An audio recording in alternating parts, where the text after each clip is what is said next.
So imagine there's this imaginary bridge that leads to whatever you want in regards to change in your life.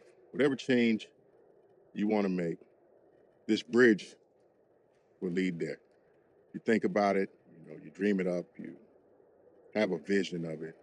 If you go across this imaginary bridge, you will arrive at the change that you want to see in your life, in your life.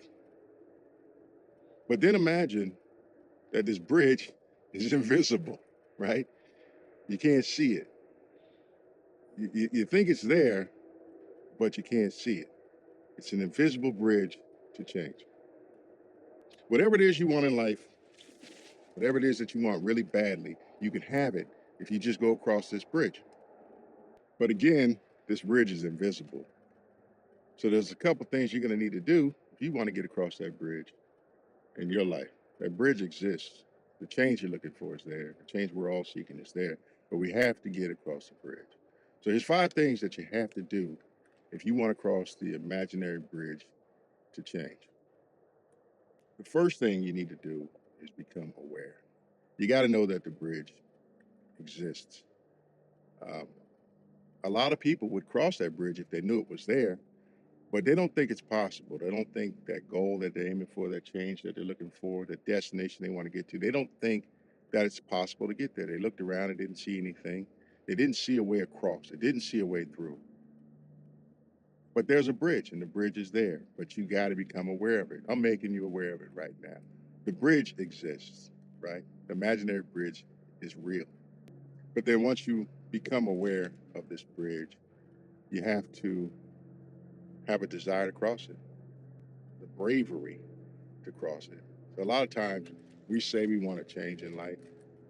We say we want something different, but we don't cross that bridge. We know there's a bridge there. And we know if we cross that bridge, we can have the change that we seek, but we won't cross that bridge.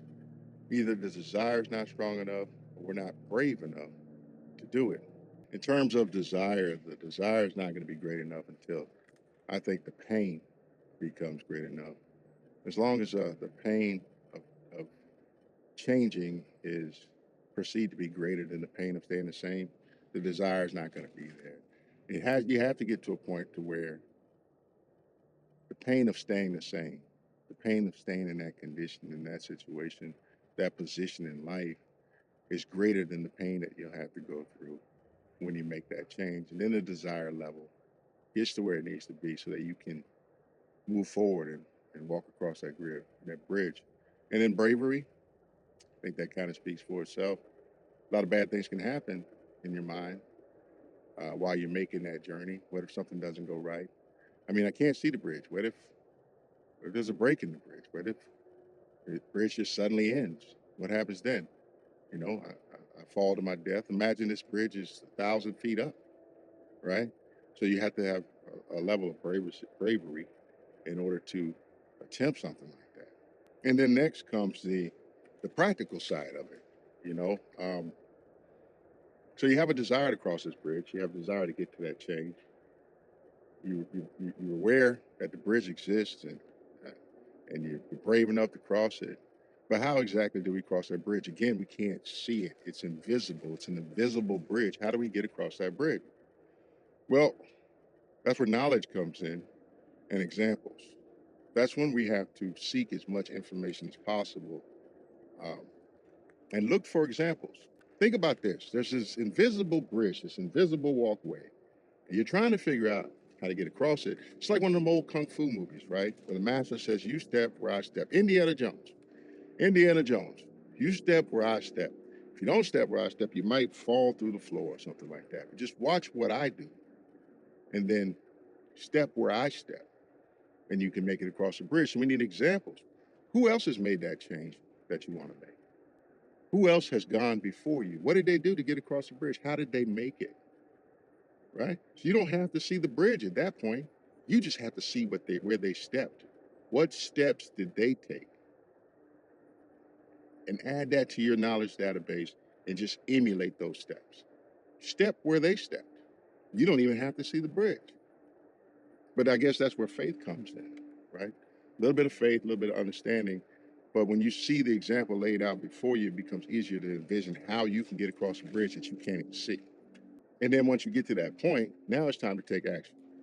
See, because have you seen how to get across the bridge? You've seen where they stepped. You know where you need to step. Does you no good if you just stand. Now you have to take action. It's your turn. And you take educated actions, like what I like to call it, informed action, right? You got to get up, you got to move, and you got to cross that bridge, the invisible bridge, the bridge that you can't even see. And then once you get on that bridge, it's not over. I mean, you're just on the bridge now. It's going to take a level of perseverance, commitment. That's the last part. You have to persevere. That bridge might not be 100 feet across.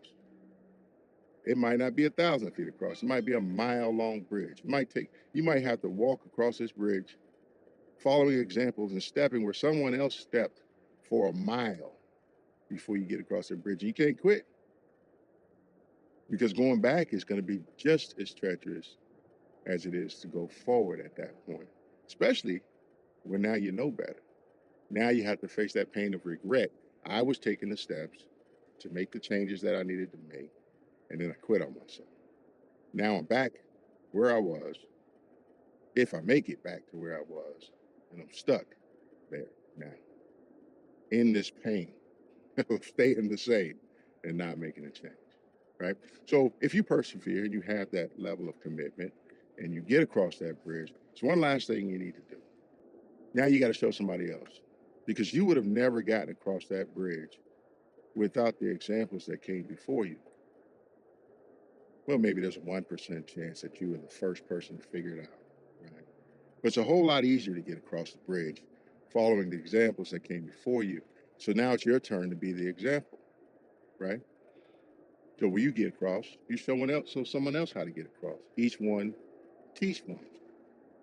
So again, there's this invisible bridge that spans between where you're at now and to where you want to be, change you want in your life, whatever that is, whether it's in your work life, your family life, your relationship life, your education, wherever you want to go, there is a bridge that can get you there. You just may not be able to see it, right? It's invisible. But if you're aware that there is a way across and you have a desire to get across and make that change, and you're willing to educate yourself and follow examples of those who went across before you, and if you have the perseverance, if you're committed to it, to keep on moving as you cross that bridge, you can get across. Just remember, when you do that, help someone else out, right? Each one teach one. So that's the invisible bridge. What are your thoughts? Let me know in the comment section below. And in any case, do something to make yourself better. Because if I know anything, I know this: when we become better people, when you become a better person, your world becomes a better place. Peace.